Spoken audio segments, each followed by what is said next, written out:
तो अब स्टार्ट करते हैं रोग मार्ग, ठीक है। पाथवे ऑफ डिजीज मतलब जो रोगों के मार्ग हैं, रोग कौन सा आश्रय लेते हैं, कौन से स्थान पे कौन कौन से रोग रहते हैं, मतलब अपने शरीर में कहाँ कहाँ पर रोग उत्पन्न होते हैं। तो उनको 3 तरीके से बांटा है उपरोक्त कारणों से। उपरोक्त कारणों से कौन से हैं? दोष प्रकोप के त्रिविध कारण मैंने लिख दिया। मान लो कि एग्जाम में आप तो ये तो नहीं लिख पाओगे, क्वेश्चन आ गया रोग मार्ग को समझाइए, और मैं यहाँ लिख दूँ उपरोक्त मार्गों से, आप वहाँ भी लिख दोगे उपरोक्त मार्गों से, भाई सर ने लिखाया। तो मैंने यहाँ पे लिख दिया कि दोष प्रकोप के त्रिविध कारण से प्रकोपित हुए दोष शरीर में रोग उत्पत्ति करने के लिए जिन मार्गों का धारण करते हैं उन्हें रोग मार्ग कहलाते हैं। कि भाई ये प्रकोपित दोष है ना, जिस मार्ग से होके गमन गमन करते हैं। अब प्रकोपित दोष की परिभाषा मैंने बता दी थी कि अपने मार्ग से छोड़कर अन्य स्थान पर जाना, तो जिस रास्ते को अपनाते हैं, ठीक है, उन्हें रोग मार्ग कहते हैं, और वहाँ पे अलग अलग तरह के रोग उत्पन्न करते हैं। इनकी संख्या 3 बताइए। तो 3 तरह के रोग मार्ग हैं, शाखा, कोष्ठ और अस्थि संधि। पहला है शाखा, दूसरा है कोष्ठ, तीसरी है अस्थि संधि, ठीक है। अब ये शाखा क्या है, कोष्ठ क्या, समझ लो। देखो शाखा को ही बाह्य रोग मार्ग बोला गया है, ठीक है। तो 3 तरह के रोग मार्ग है, बाह्य रोग मार्ग, आभ्यंतर मार्ग और मध्यम रोग मार्ग। तो बाह्य रोग मार्ग को क्या बोला गया है, शाखा। आभ्यंतर मार्ग को क्या बोला गया है, कोष्ठ। और मध्यम रोग मार्ग को क्या बोला गया है, अस्थि संधि। ये बात आपको ध्यान रखनी है, मैंने इसलिए ओब्लिक ओब्लिक करके लिख दिया।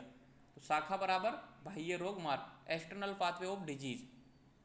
धातुएं, अब धातुएं में देखो रक्त है, यहाँ पे रस नहीं है, मतलब रस को इंक्लूड नहीं है इसमें। जो शाखा है ना, शाखा में रस को इंक्लूड नहीं किया गया है, रक्त से।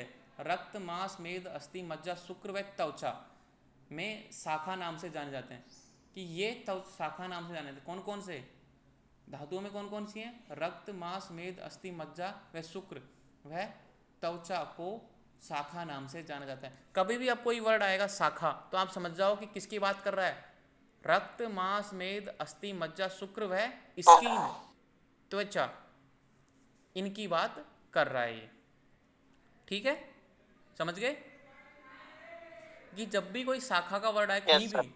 आप सेकंड ईयर में जाओगे, थर्ड ईयर में जाओगे, फोर्थ ईयर में जाओगे, जब भी कोई शाखा बोले, समझ जाओ कि भाई ये रक्त, मांस, मेद, अस्थि, मज्जा, शुक्र व स्किन की बात कर रहा है। क्वेश्चन आएगा कि भाई शाखा से आप क्या समझते हैं, तो शाखा में लिखो कि रक्त, मांस, मेद, अस्थि, मज्जा, शुक्र व स्किन को शाखा के अंदर सम्मिलित कहा गया है, या इनको शाखा बोला जाता है।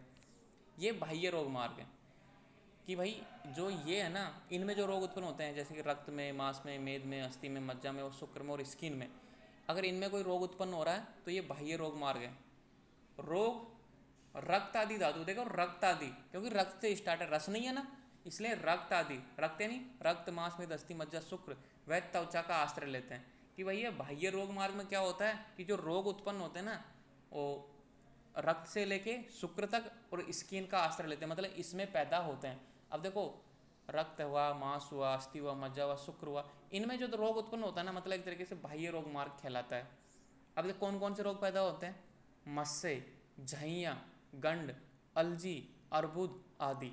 इसके अतिरिक्त भी हो रहे हैं अर्श, गुल्म, शोक आदि बाह्य रोग के रोग हैं, मतलब बाह्य मार्ग के रोग हैं। ये मैं मार्ग लिख दूंगा यहाँ पे, बाह्य मार्ग के हैं, ठीक है। बाह्य रोग बाह्य मार्ग के रोग हैं, मतलब एक तरीके से ये शाखा के डिजीज हैं। तो मस्से यानी मोल, मोल यानी आप जानते हो ना कि जो मुस हो जाते हैं बच्चों के, ये बहुत बीमारी है, बहुत धीरे धीरे खत्म होती है। मतलब आयुर्वेद में इसका ट्रीटमेंट है, होम्योपैथी में ट्रीटमेंट है, एलोपैथी में इसका कोई ट्रीटमेंट नहीं है मोल का। देखो आयुर्वेदा में अग्निकर्म है, अग्निकर्म अग्निकर्म से उसको जला दो मोल को, तो दोबारा उत्पन्न नहीं होगा। होम्योपैथी में भी अच्छा ट्रीटमेंट है इसका। देखो मैं बुरा नहीं बोलूँगा होम्योपैथी बारे में, क्योंकि इसके बारे में तो अच्छा ट्रीटमेंट है मोल का, तो उसमें अच्छा ट्रीटमेंट है। झइयाँ, झुर्रियाँ, गंड जो अपने गले में, अलजी, अलजी क्या है कोई बताएगा मुझे? अलजी यानी क्या समझते हैं आप? कोई बोलेगा अलजी यानी? सर नहीं पता।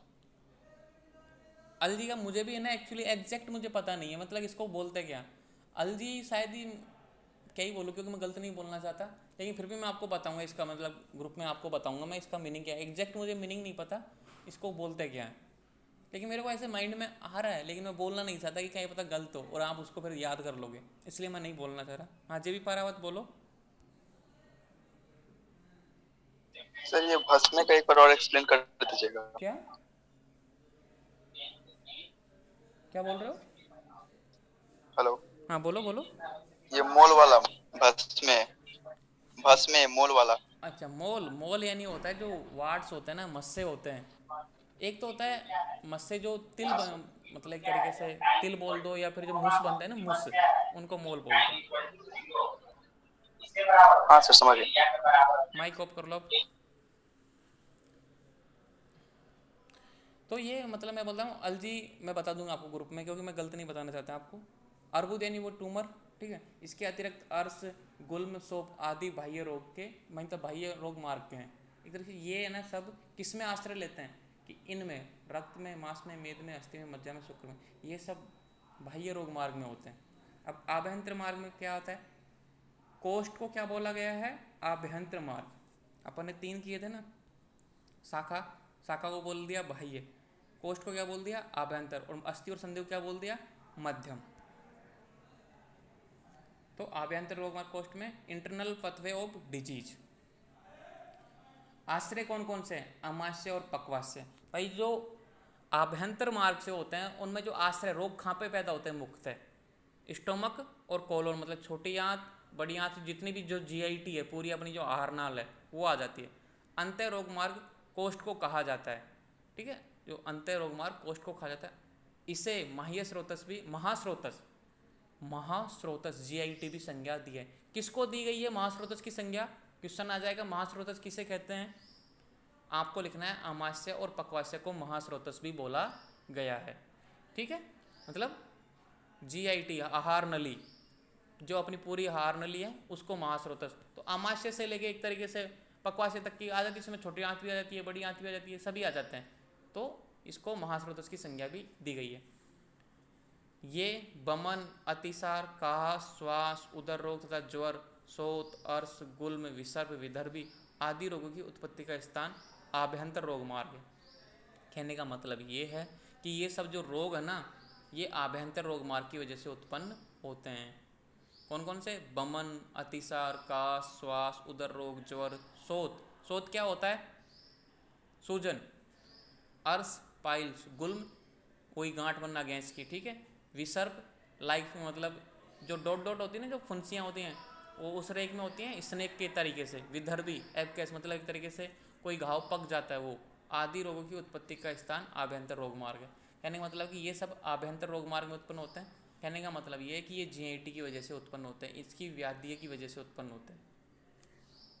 अब देखो अस्थि संधि या शोध का मध्यम मतलब रोग क्या मार्ग। बताया था? क्या बोल रहे हो?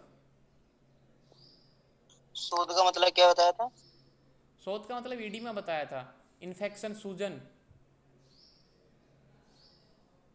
ठीक है। ठीक है। अस्थि संधि, मध्यम रोग मार्ग, मिडिल पाथवे ऑफ डिजीज। अब समझो इस चीज को, आश्रय क्या है भाई? खा पे ये होते हैं। अपन ने देखा आश्रय, आभ्यंतर का आश्रय क्या था? आमाशय, पक्वाशय। शाखा का आश्रय क्या था? रक्त, मांस, मेद, अस्थि, मज्जा, शुक्र। इसी तरह अस्थि का आश्रय क्या है? मर्म है, संधि है, अस्थि है, सिरा है, स्नायु।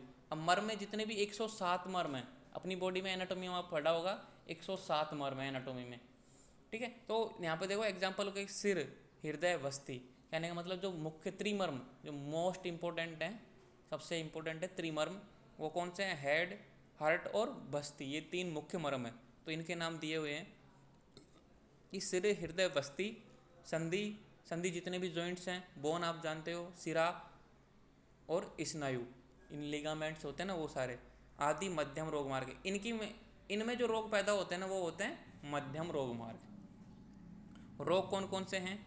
यक्षमा, यक्षमा क्या बोलते हैं? टीबी, टीबी जानते हो ना व्यक्ति, उसमें कमजोर हो जाता है, एक तरीके से छेका रोग हो जाता है उस व्यक्ति को, तो यक्षमा।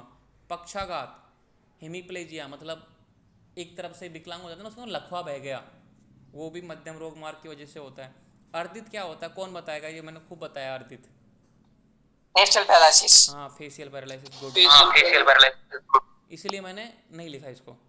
अब देखो सिर व हृदय रोग, अपने जितने भी सिर में रोग होते हैं, जैसे कि क्या बोलते हैं उसको, माइग्रेन है, सिर दर्द है, हेडक है, वो हृदय में मतलब जितने भी अवरोध उत्पन्न होते हैं, वो सारे रोग किसकी वजह से होते हैं? मध्यम रोग मार्ग की वजह से होते हैं।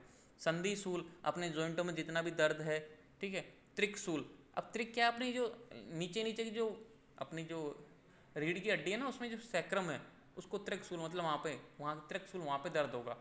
वह जकड़न, पूरे शरीर में जकड़न मतलब अकड़ने वाली स्थिति उत्पन्न होगी। तो ये किस में आते हैं? मध्यम रोग मार्ग में आते हैं। कहने का मतलब है कि मध्यम रोग मार्ग से उत्पन्न होने वाले रोगों के नाम लिखो, तो आपको ये लिखने हैं। क्वेश्चन आएगा आभ्यंतर मार्ग से उत्पन्न होने वाले रोगों के नाम लिखो, तो आपको ये लिखने हैं। क्वेश्चन आएगा बाह्य रोग मार्ग से उत्पन्न होने वाले रोगों के नाम लिखो, आपको ये लिखना है। क्वेश्चन आएगा शाखा से आप क्या समझते हैं, आपको रक्त, मांस, मेद, अस्थि, मज्जा, शुक्र, त्वचा लिखना है। क्वेश्चन आएगा कोष्ठ में कौन कौन से भाव लगे हैं, आमाशय और पक्वाशय को यहाँ पे माना गया है।